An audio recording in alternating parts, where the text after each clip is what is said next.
pada ketika itu kes yang makin banyak, kami tidak boleh pergi ke mana-mana. Nak makan extra ration tu tak ada. Nak keluar beli makan, kedai-kedai berdekatan semua tutup. For the first few weeks tu kita tak tahu macam mana nak bertindak, tak tahu nak bereaksi macam mana. Kita tak boleh nak keluar rumah. Tak pernah seumur hidup kita diletakkan dalam keadaan seperti darurat. Penjagaan SOP tu kena sanitize tangan. Okay, balik tu kami kena mandi terus. Makan tu cukup, tapi taklah semewah kalau bukan zaman COVID. Sebab kita nak melawan COVID secara berdepan, kita tak boleh. Jadi apa yang kita boleh bantu frontliners?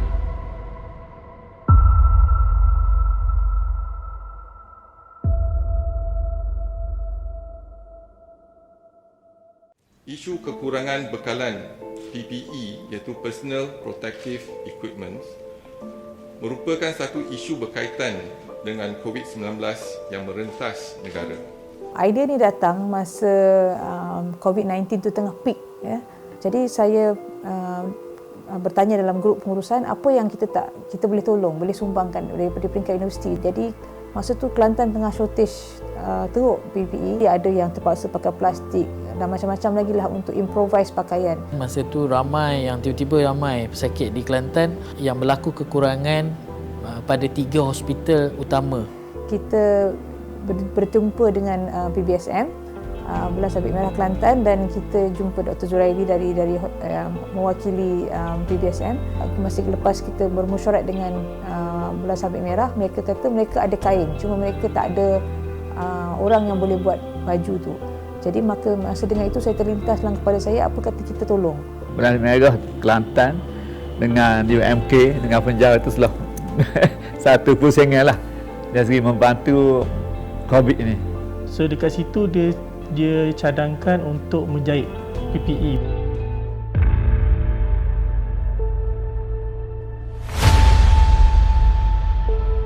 Dia bagi satu sampel dan kami kata okey, boleh, tak ada masalah. Kita ada mesin jahit dan kita akan cuba buat yang terbaiklah. PPE ni diperlukan banyak, jadi kita tak boleh nak buang masa, kita kena buat production yang cepat. Maka kita olah pakaian pola tadi supaya dia lebih mudah diproduksikan, lebih cepat dan siapa-siapa pun boleh buat. Ketika itu hanya ada 5-6 orang saja yang volunteer syarah. Okey. Tetapi selepas melihat kami post beberapa video, beberapa gambar di dalam grup WhatsApp fakulti, so dekat situ datangnya volunteer yang lain, pensyarah yang lain yang bukan bidang. Dan daripada waktu 2 minggu pertama tu, memang semua pensyarah bantu, ya. Daripada bidang animasi, ada filem, ada product design, ada macam-macam lah, semua tolong. Dan mereka ni tak ada basic menjahit pun, ya. Jadi waktu itu semua mengenepikan jawatan mereka sebagai pensyarah, mengenepikan bidang mereka yang tak ada kena-mengena dengan fashion, semua belajar. Kami inovasikan pattern tersebut untuk menjadikan daripada 4 pattern dalam satu baju, dia ada 4 jahitan. Kami menjadikan dia 1 jahitan je. Pakaran pun agak kurang, so kerja tu jadi slow lah. Okay. Dan waktu itulah kami mendapat kolaborasi daripada penjara. Idea banduan membuat PPE ini bermula apabila saya didatangi secara mengejut oleh Dr. Hanisa daripada UMK dan juga Dr. Zurairi. Saya terus menyahut cabarannya. Dan itu yang penghasilan yang paling banyak kami dengar. Dalam masa sehari, dia boleh hasilkan 1,000 sepasang. 3 perkara utama yang kita hasilkan daripada kerjasama hospital dan juga UMK ni. Yang pertama sekali suit PPE. Di bahagian bawah daripada lutut ke bahagian kaki, itu pula kita ada boot cover. So head cover ni basically dia akan cover bahagian kepala. Bahagian muka tu petugas akan pakai topeng, dan juga di luar bahagian muka tu akan di cover dengan face shield pula. Kemudian yang kedua adalah isolation gown. Isolation gown dia akan cover bahagian tubuh petugas sehingga ke bahagian tangan. Kemudian petugas akan pakai glove. Kemudian di bahagian belakang pun ditutup dengan baik. Ketiga-tiga perkara ni dapat secara menyeluruh dapat menutup satu tubuh petugas daripada mendapat percikan daripada pesakit COVID. Dari segi face shield pula, keistimewaan facial yang kita hasilkan dengan kerjasama dengan UMK ni adalah facial yang boleh digunakan berulang kali.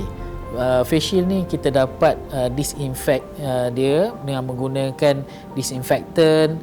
Kita cuma bersihkan dia dan kemudian boleh digunakan berulang kali. Reka bentuk facial ini telah disemak dan diuji oleh pakar-pakar perubatan. Ia juga didaftar dan dilindung oleh MyIPO di bawah Industrial Design. Projek ini juga dapat dajaan atau dana daripada Yayasan Inovasi Malaysia sebanyak RM50,000 untuk menghasilkan 5,000 unit facial kepada petugas-petugas Parisan Tatapan dan sekolah-sekolah di Pantai Timur Malaysia. Satu lagi adalah intubation box yang kita hasilkan.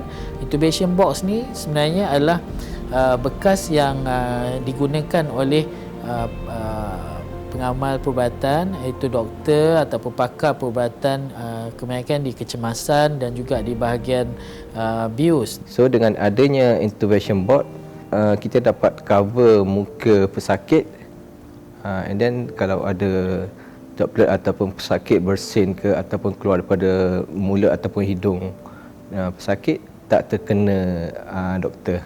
Kita telah membina satu prototipe sebelum ni dan prototipe tu telah pun diperiksa dan diberi komen yang positif untuk ditambah baik. Dan akhirnya kita dapat menghasilkan satu intubation box yang berkualiti tinggi. Itu feedback yang kita perolehi daripada doktor di HRPZ sendiri. Kita buat satu lapisan di belakang dan satu lapisan plastik transparent bagi mengelakkan virus terkeluar dan terkena pada pembantu doktor. Dan intubation box kita telah mendapat jaminan certified by bahagian kejuruteraan di Kementerian Kesihatan Malaysia. Impak yang dapat kita lihat semestinya kita dapat membantu frontliner. Feedback yang kita terima yang pertamanya daripada PPE yang kita hasilkan cukup berkualiti, setanding dengan apa yang dihasilkan di kilang-kilang. Facial pun kita mendapat feedback yang sangat baik. Petugas-petugas sangat suka sebab senang. Intubation box yang dihasilkan oleh UMK ni tidak seperti yang dihasilkan secara sesuka hati. Kita dapat hasilkan intubation box yang apabila kita gunakan tu memang mudah dari segi penggunaan, dari segi nak membersihkan. Respon yang kita terima sangat baik.